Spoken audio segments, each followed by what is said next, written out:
Okay, we're going to start 95B. It starts with Hahutanura.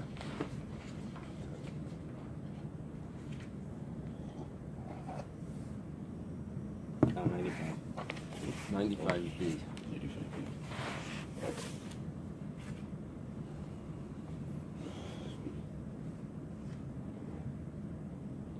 Wait, we did the Mishnah, right? Yeah. Wait, Remember Klirishin, Klisheni? Yeah. 95B. Hahutanura, it's Oh, yeah, I see it. I see it right there. Yeah. Perfect. The famous oven. Yeah. Do you see it over there? There was an oven? Yeah. Okay. Hahutanura, the Atchu Beiti Chaya. There was an oven that got smeared with fat.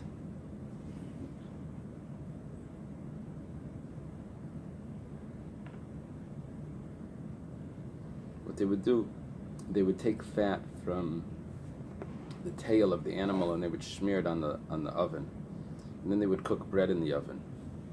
Now that bread was like a, like a garlic bread, like a. It's a delicacy.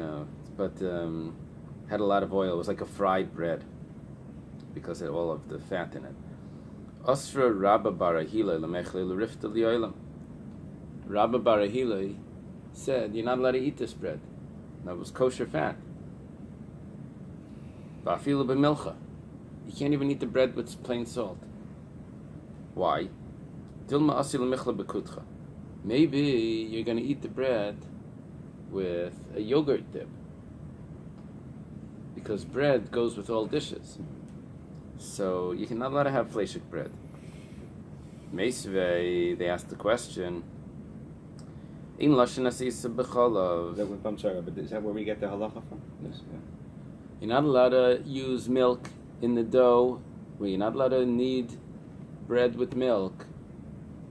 Ve'im lash, and if you kneaded it with milk, kalapas kula asura, all the bread is forbidden. Nehergal aveira, because it will accustom you to sin. Ki yotzibayin similar, ein tashin asatana ba'alya. You're not allowed to smear. Excuse me. You're not allowed to smear the oven with the fat tail. Vim tash, and if he did smear the oven, kalapas kula asura, all the bread is forbidden, not shiyasika satana, until you fire up the oven. What's our problem? Why is this a question? Question is that now we say that if you fire up the oven, it's kosher. Before you said that the whole oven is treif, you can never use that oven.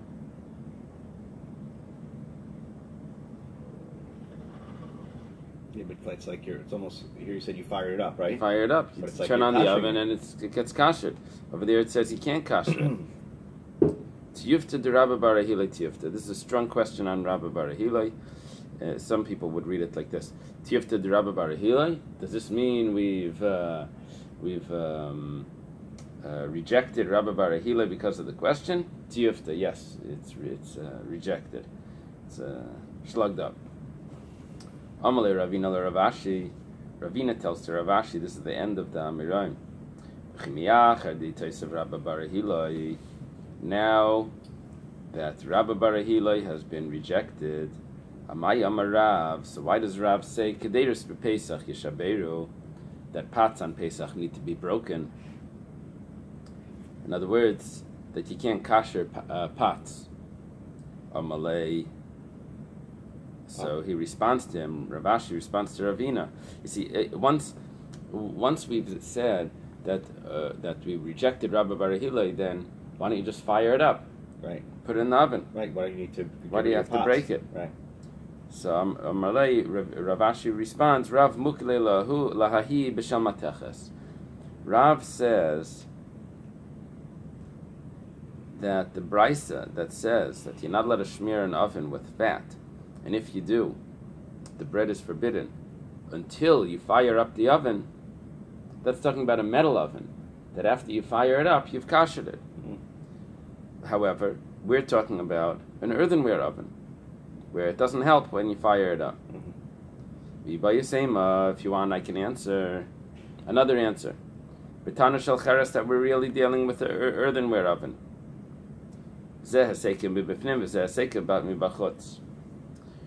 Even an earthenware oven, you can still kasher. Why? Because you put the fire inside the oven, so it gets very, very hot. On the other hand, the pot, you don't put the fire in the pot. You put the fire outside the pot. So, you see, where's the absorption in the oven? In the inside of the oven, not outside the oven. Right.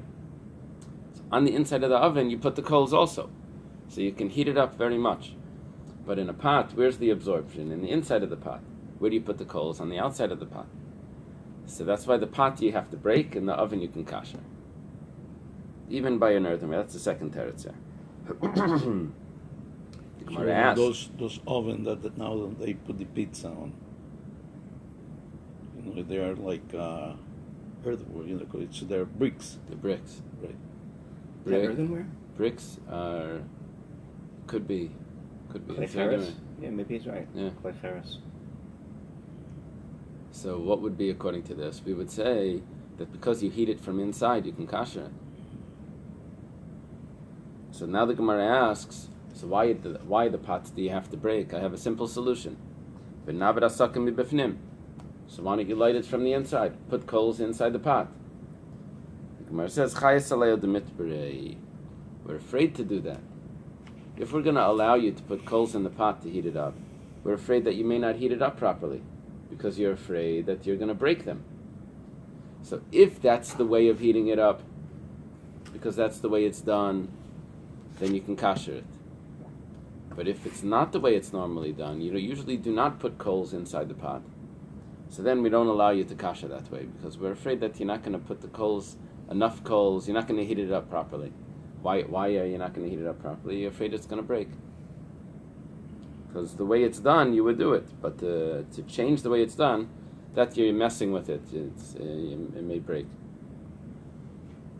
It's funny because, so therefore we tell them to break it.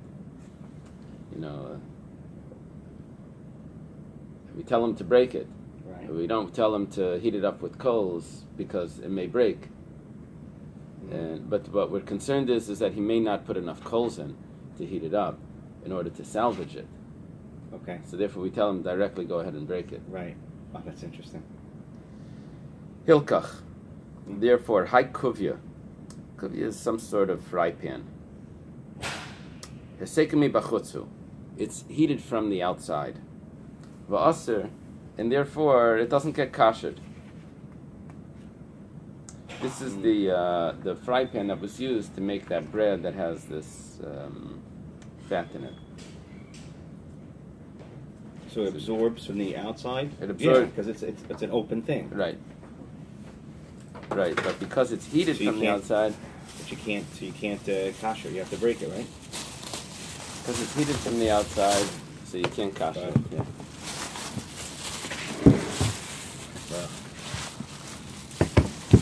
Oh boy, look at this.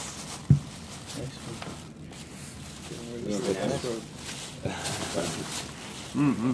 Perfect, thank you. Just the colors.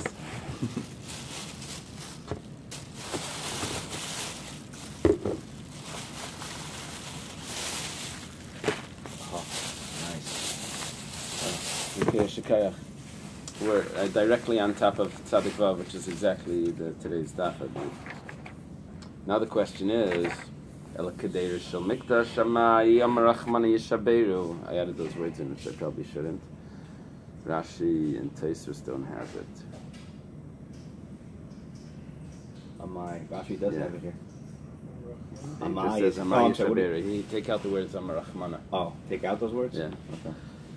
So the pots of the Beis Hamikdash, why do you have to break them? Why don't you just put them back into the kiln,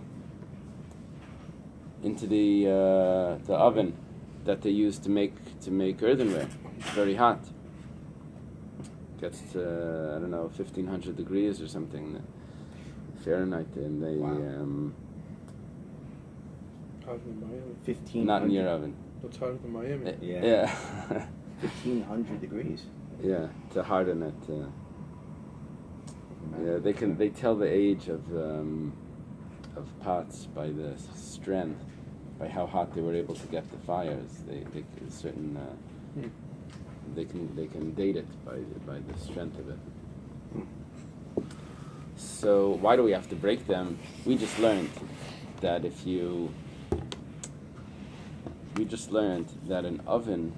earthenware oven, you can kosher by heating it up. A pot you can't kosher by heating it up. Why? Because the pot, the coals are on the outside and it absorbs from the inside. But the oven, it absorbs from the inside and you heat it up from the inside. So we asked, why don't we put coals in the inside of the earthenware pot? Why do you say you have to break it? Put coals inside and heat it up. We said, no, we're afraid you're not going to put in enough coals because you're afraid it's going to break. So therefore, earthenware you can't kosher. So he said, yeah, but if you put it back into the furnace, then you're not afraid it's going to break. You're putting it back in, and you're not going to change the temperature of it. You're going to put it right back in. That's the way it was made. So just put it back into the furnace and kosher it. Why do we say you have to break it? So we're not allowed to make ovens, kilns in Jerusalem. You're not allowed to have, there's certain things in Jerusalem you weren't allowed to do. So, and the reason is because of the smoke. So it was in Jerusalem itself, you weren't allowed to have an oven. So that's why you're not allowed to. That's why we just break them. Amar Abaya. So you're concerned about having smoke in Jerusalem. You're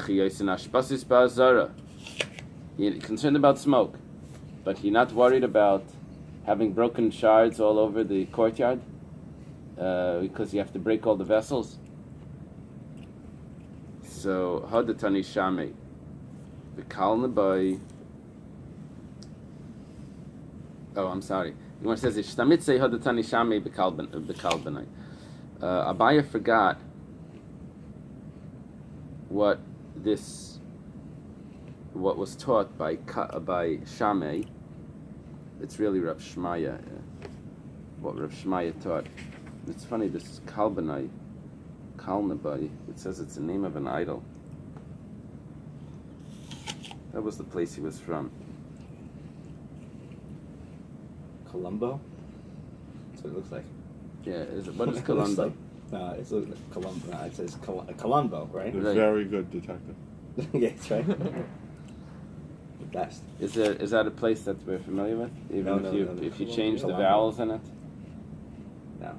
So that would have been men, right? Right. What does he say? Shivri klichers nivlan bim kaiman. That the earthenware vessels would actually get absorbed into the ground, and it didn't turn it into like a dump. You know, it would get absorbed in.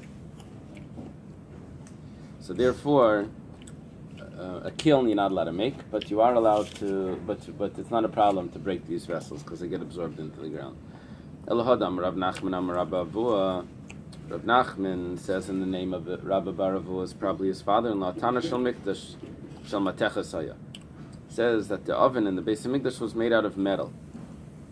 Shel Matechas Havinav, it was made out of metal.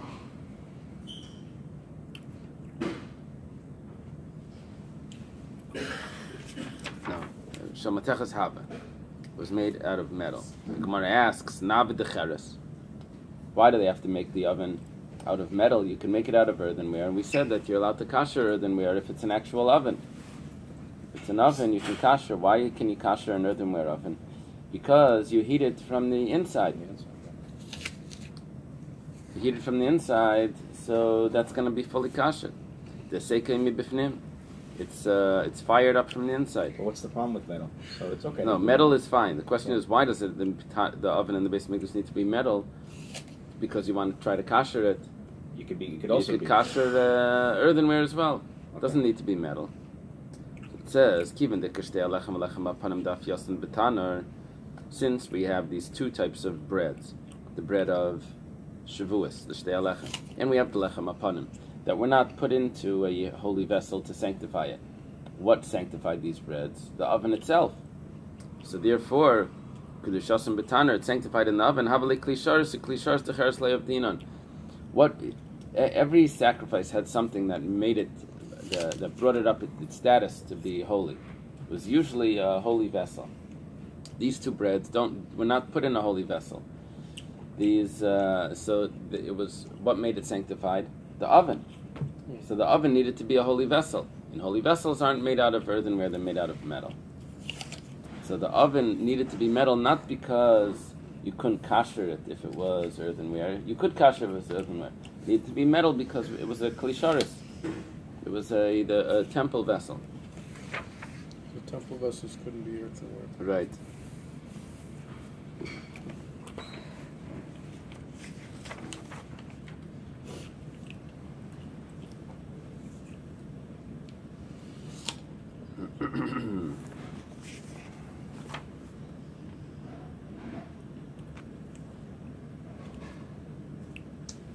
Taisus over here discusses a machlekes regarding Neisan Tam bar Neisan Tam.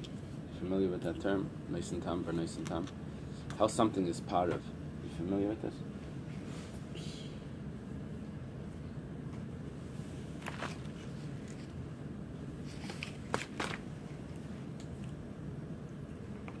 So you cook eggs in a milk pot. Are you allowed to take those eggs and put them into meat? He brings a machlekes if it's actually cooked, if you're allowed to do that. We have a Gemara that says that if it's put onto a milk plate, you're allowed to put it. If you put fish on a milk plate, you're allowed to eat it together with meat, even though we don't eat fish with meat, but that's a different thing. But it was the opposite. If you put fish on a meat plate, you're allowed to eat it with milk. The fish, We don't eat fish with milk either, but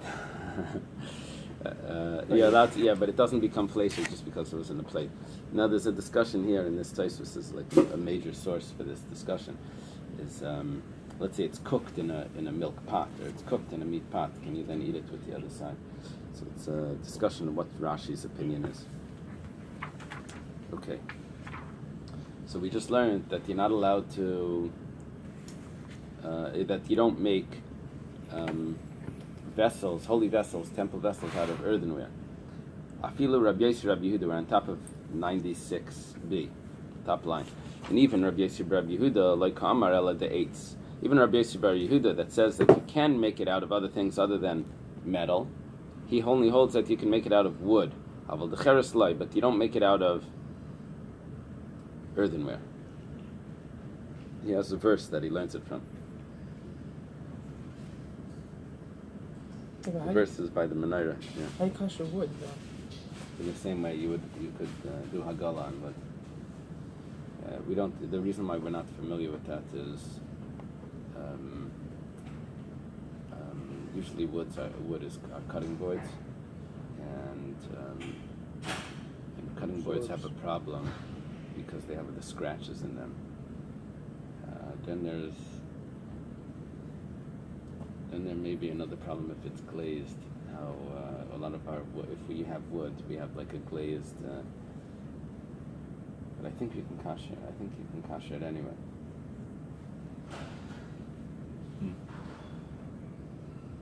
Some of our wood things are painted.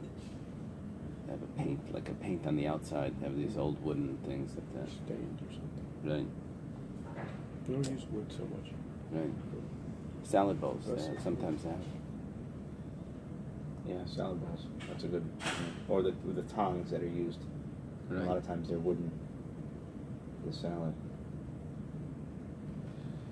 Okay. Rabbi Yitzchak bar Yehuda havi ragel kami de Rami bar Chama. This is a very, very, very famous Gemara that Reb Shri Gaon makes a big deal about. You know, we have a letter from Reb Shri Gaon, who's probably year 900, 1100 years ago, in Kirwan. Kirwan, is that in North Africa? Kirwan. They sent him a letter. They sent Reb Shri Gaon a letter. Tell us about the Gemara. How was it made? Tell us what's going on over there. And he responds back a nice long letter, now it's published in a few hundred pages. But one of the main things that he discusses is this Gemara. He brings this Gemara. That's where our history of the Gemara, a lot of it comes from Rav Shira Gaon. Okay, so Rabbi Yitzchak Bar Yehuda was frequently by Rami Bar Chama. We learned before Rami Bar Chama was a son-in-law of Rav Chisda. Now, Shavkei, he left. He left Rami Bar Chama. Va'azal Rav Sheshes, and he went to study by Rav Sheshes. Yoim Achad, one day, Pagabei, he meets Rami Bar Chama. Amar Lei, so Rami Bar Chama tells him, tells to Rabbi Yitzchak Bar Yehuda, Al Kafta Naktan, Reicha Asi Lei Liad, Mishum da Oslas Lach Lekamid Rav Sheshes, Havalach Ki Rav Sheshes. Okay. Al Kafta Naktan means that, like, the second in command is in my hand. That means, like, I'm the important person. And I have the kingdom is in my hand. Does they have like poetry here? Yeah. He says, because you think you're going to study by Rav Sheshes, you're going to become like Rav Sheshes. How do they translate it over there? Is he referring to Rabbi Yitzchak Bar Yehuda that has it in his hand? Because there's two. The text is adjusted. One day Rami met Rav Yitzchak. Rami said to him. So Rami is saying to Rami is talking to Rabbi Yitzchak Bar Yehuda, but who's he referring to when he says that the kingdom is? So this is what it says here. As the folks saying goes, the Duke took me by the hand, and the fragrance of royalty has thereby come upon my hand. Do you think because you went to study before Rav? Yeah. So he's referring to Rabbi Yitzchak Bar Yehuda. That you're saying that you think the Duke took you by your hand. That means that because you're hanging around with Rav Sheshes, you're going to be like Rav Sheshes. Right. That's what the footnote says. The other way of the other way of reading this would be that I am the Duke, and Rav Sheshes is like the king, and you think you're going to go to the king over the Duke or something. That's the other way of doing it. But they have to adjust the text. Okay. Amalei lav mishum hachi. Tells him, no, it's not because of that. It's not because I wanted to get to rub shoulders. It's because a different reason. Mar, the master, referring to Rami Bar Chama, kiba in the milsa. When I ask you a question, pashli misvara, you give me a logical answer. So ki mishkachna masnisa.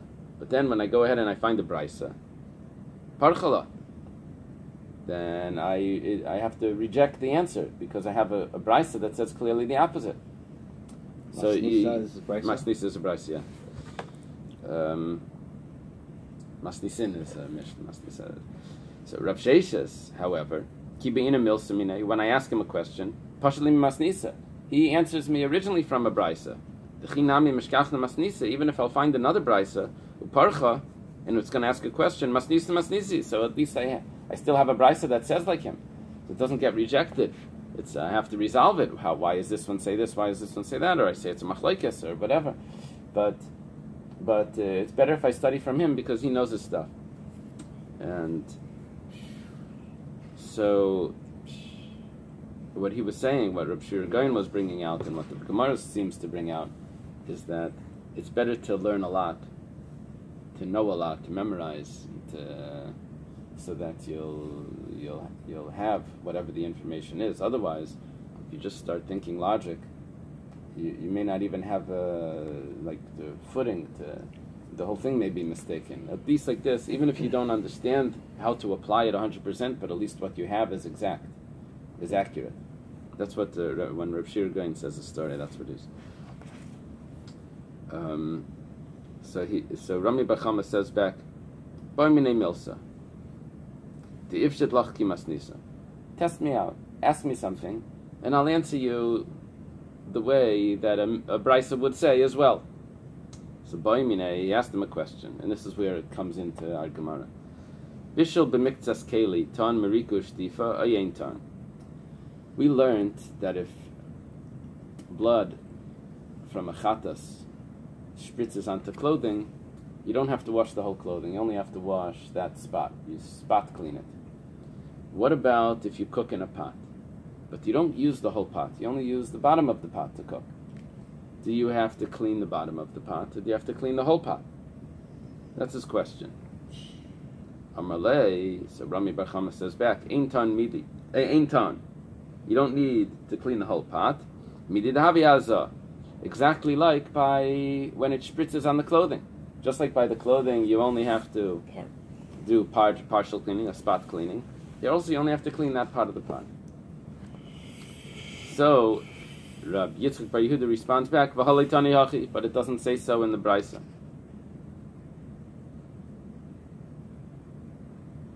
Amalei, he says, Mistabra kebeged. It's logical that it should be like a garment. Ma beged einatan kibos, ela makam adam, just like the garment. The only thing that needs to be laundered is that place of the blood. Af keli eintan merika v'shtifa ela b'makam bishul. Also, the vessel should only need to be kashered on that spot that it was cooked in. Amalei midami, he says, can you compare? Damlei mifafeya. The blood that spritzes onto a garment doesn't spread in the garment, but bishul mifafeya, when you heat up a pot, it spreads through the whole material of the wall. It spreads through it. Is this like a brisa?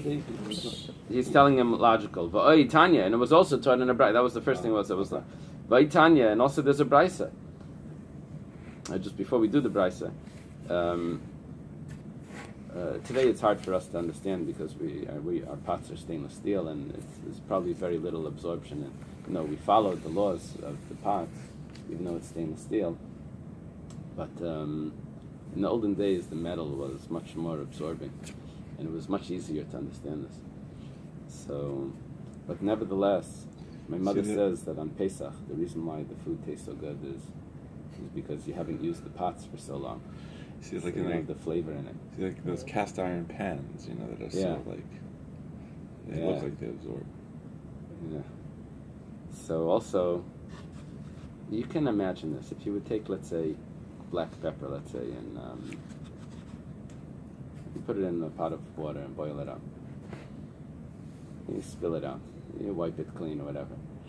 Then you heat up water again, and you take a drink. You imagine, you'd probably taste something, some sort of absorption. I didn't try it, but and a sharp taste inside a pot. There would probably be something there. Okay, how come cholent comes out differently in different homes? Recipes are the same. It might have to do with the type of pot as well.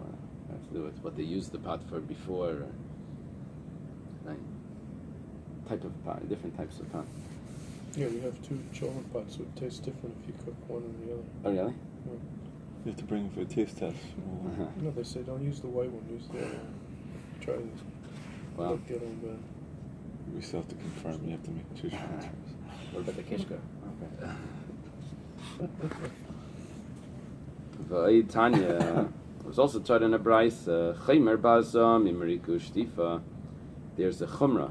There's a stringency in the sprinkling of the blood onto clothing over cooking the korban in a pot. But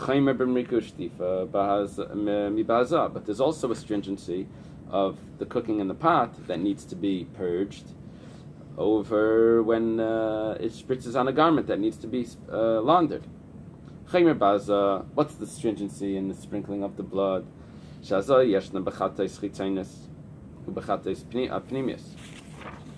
The hazah, the sprinkling of the blood that goes on the garment, that's applicable, whether it's a korban chatas that remains outside the sanctuary, or whether it's a korban chatas that goes inside the sanctuary. It could also spritz on his clothing when he's sprinkling the blood. And it applies before the sprinkling of the blood. Before you sprinkle the blood, when it's ready to be sprinkled, it spritzes on your clothing, you have to launder the clothing. On the other hand, the cooking of the korban is not done by the korban that goes inside the sanctuary because that's not eaten. It's also not done before the sprinkling of the blood because you don't cook the korban before the sprinkling of the blood. So we see that it's applicable. There's a stringency, and it's applied in more cases. There's more applications of the law of laundering the clothing over purging the vessel after it was used. What is the stringency of purging the vessel? What's the stringency of purging the vessel?